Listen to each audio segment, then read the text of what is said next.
Hi students, welcome to another video of Smartly Learn. In this video, we will see the tips for the lesson Arithmetic Progression. The first number in the series is A, so the next element will be A plus D and the next will be A plus 2D and so on. So the common difference between the subsequent elements will always be equal to D.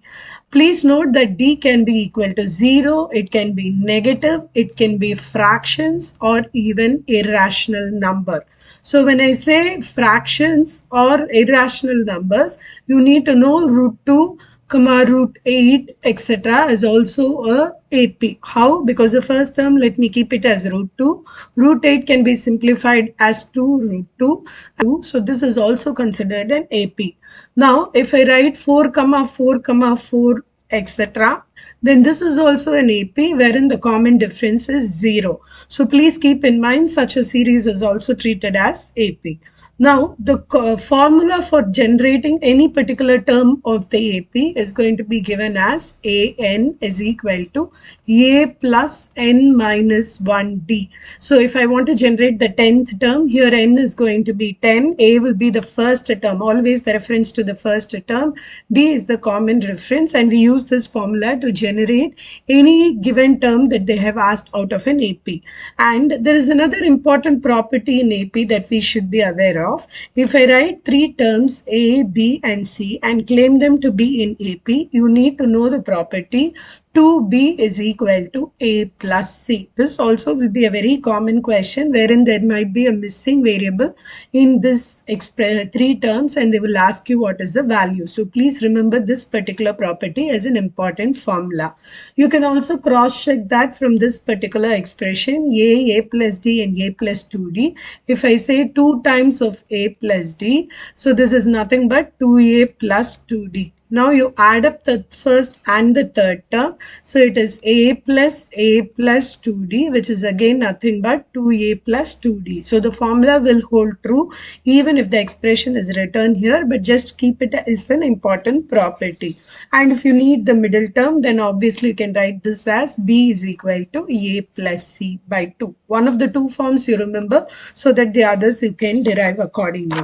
Next, you need to remember that the sum of n terms of an AP can be written by a formula Sn is equal to n by 2 into 2a plus n minus 1d. The alternate for this formula is n by 2 into a plus the last term, if it is referred as L, then a plus L.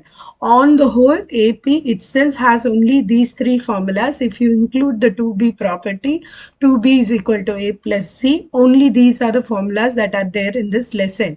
But however, how we apply these formulas is going to have a lot of application.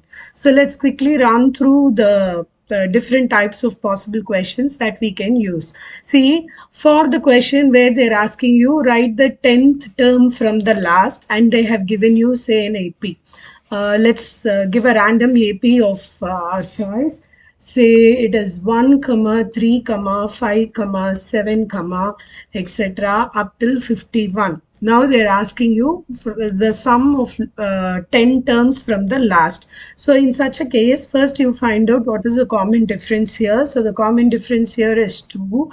Then you know n is going to be equal to 10 because they said you need the sum of 10 last numbers from the last. This time treat A is equal to 51. Because you're looking at the series in the reverse direction, change the sign of D as minus. From whatever was calculated, you just simply reverse the sign alone. Now you know the A, you know the D, you know the N. You can simply apply in the SN formula and you can get the formula. The answer for the sum of n terms. Question in the AP can go like this. Sum of 3 terms of the AP is equal to 24 and their product is going to be some number. Okay, so let's say it is 400. I'm throwing the numbers in random, so the value may not be accurate. So let's start with this. Such problems, there are typically one approach to solve it. Treat the AP as A minus D, A and A plus D. The three terms that are in AP as A minus D, A and A plus D. So if you add up these three terms, you're supposed to get 24. So if you add all this, actually the D term will vanish, which means 3A is equal to 24. So A is equal to 8. Now you can use the next approach. A minus D into A plus D is equal to 400. So which means A into A square minus D square is equal to 400. You can substitute the value of A here and get the value. Please note this was a random number that I threw, so you may not get a nice value. Now, the same concept here, instead of sum of 3 numbers in the AP, they may also ask you sum of 4 numbers in the AP and their squares is equal to something. So let's see, in those cases, the AP will be broken down as A minus 3D, A minus D, A plus D and A plus 3D. If I keep these 4 terms as the AP, when you add up what happens, all the D terms will vanish. So it is easy to compare and find the values of A. So you'll end up getting 4A is equal to say 16. So A is equal to 4. Similarly, they may give you sum of squares of these terms is equal to something. So when you square up, this is A minus 3D the whole square. Again, you have a complement of A plus 3D the whole square. Similarly, A minus D the whole square and A plus D the whole square.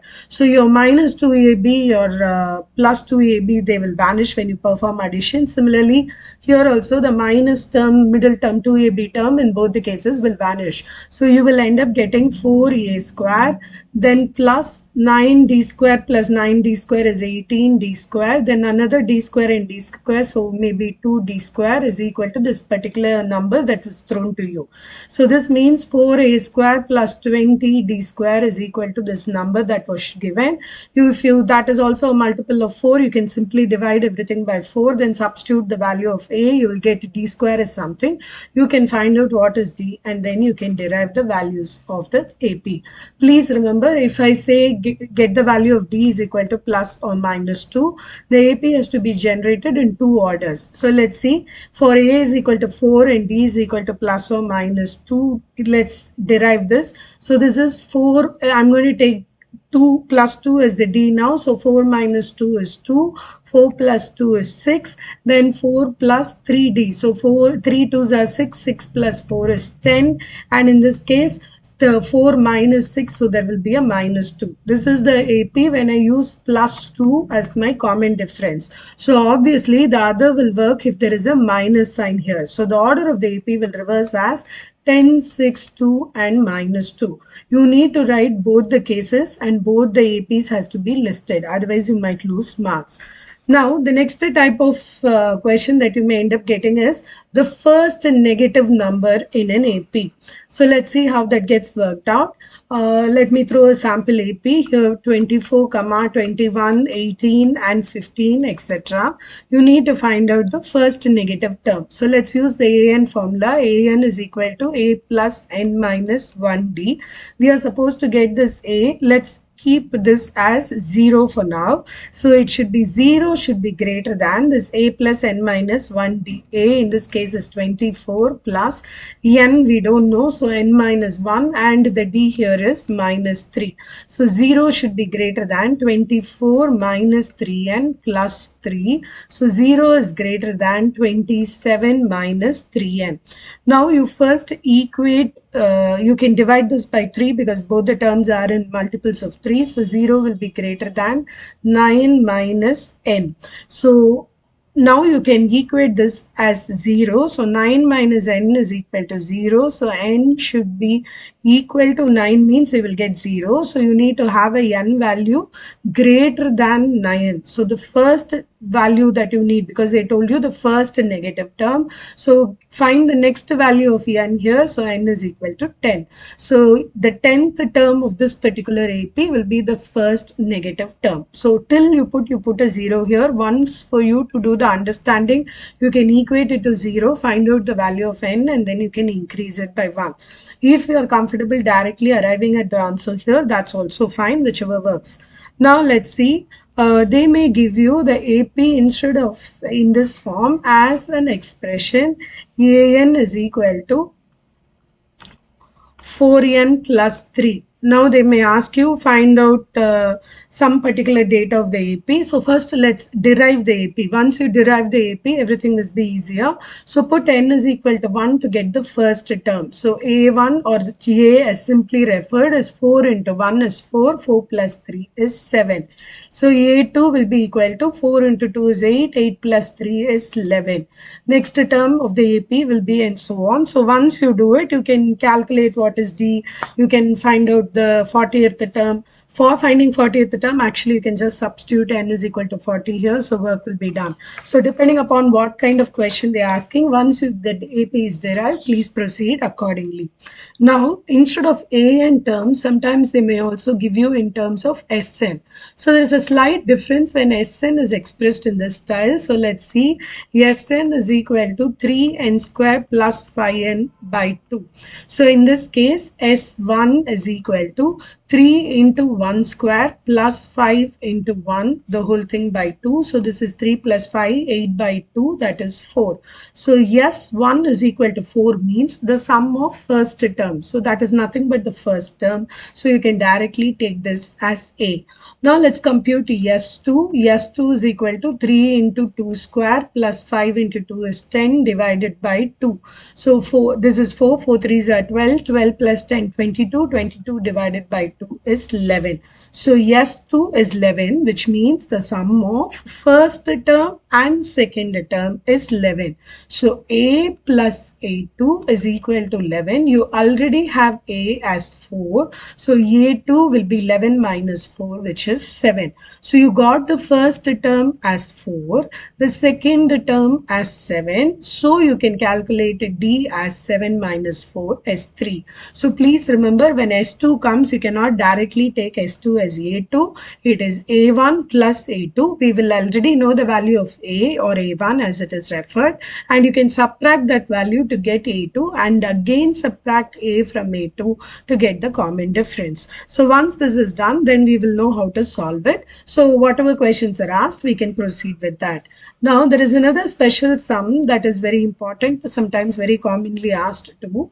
So they will ask you the sum of n natural numbers in the special form, say 1 minus 1 by n plus 1 minus 2 by n plus 1 minus 3 by n, etc. up till n terms. They want the sum of this particular expression up till n terms. See, there are two ways to handle. One, you can treat this as directly as A and this as B, or A2, and then you can find the common difference and solve it. There is another easier trick for this too. So first, let's separate the ones. So 1 plus 1 plus 1 up till n terms. Then you have minus 1 by n, minus 2 by n, minus 3 by n, etc. up till n terms. So here n times you are adding 1 means it is simply n. I'm taking minus 1 by n as outside. Now it is 1 plus 2 plus 3 up till n terms. Now sum of n terms where the common difference is 1 and your sum is going to be this, you can directly use the SN formula. Sum of n terms where the first term is A, you can directly use SN formula, which is n by 2 into 2 times of A, which is 2, plus n minus 1 into D. D is 1, so we can ignore. So this, if you simplify, it is n by 2 into n plus 1. So we can substitute here n minus of 1 by n into n by 2 into n plus 1. The n and n will get striked out. So it is n minus of n plus 1 by 2. You can take LCM. So this is 2n minus n minus 1 divided by 2. So it is n minus 1 divided by 2. So this will be the sum of these particular terms. So this is a special sum wherein they can also change the value. So please be careful accordingly. Now there is another type of sum where they tell you find the sum of all 2-digit numbers that are divisible by 4, or sum of all 3-digit numbers that are divisible by 6. Some numbers that be given. So let's handle such kind of things. So find out what is the first 2-digit number that will be divisible by 4. So in this case that will be 12. 12, mark that as A. Since you are finding out numbers that are divisible by 4, the common difference in this case will be equal to 4. So that is also marked. Now they want you to find the sum of all two-digit numbers that are divisible by 4. So find out the last two-digit number that probably is divisible by 4. So the answer in that case will be the last term, which is going to be equal to 96. Okay, and you need to know there are two ways to go for it. So we know the first term, you know the last term, you know the D. So let's first find out what is AN, where AN is going to be 96. Let's find out what is a N. So in this case, 96 is equal to A is going to be 12 plus N is what we don't know, so N minus 1 into 4. So 96 is equal to 12 plus 4n minus 4. This is equal to 8 plus 4n is 96. So 4n is equal to 96 minus 8, which is going to be 88. So this is 4n is equal to 88. So n is equal to 22. So now that you know the n value, you can find out the Sn formula. You can directly substitute 22 by 2 into a plus L, the last term. So this formula I'm using. So this is 11 into 8, 108. You can simply multiply and find out the sum of all digits up till 4. Please also work out word problems in AP. They may be very important for our exam perspective. Run through the word problems, identify the A, the D, N, and what they're asking could be either an SN or an AN. Once you figure that out, then AP problems are very easy to handle. Please work out sufficient word problems to understand from what you can look out for A and D as. In the next video, we'll have some tips for coordinate geometry. See you in the next video. Bye.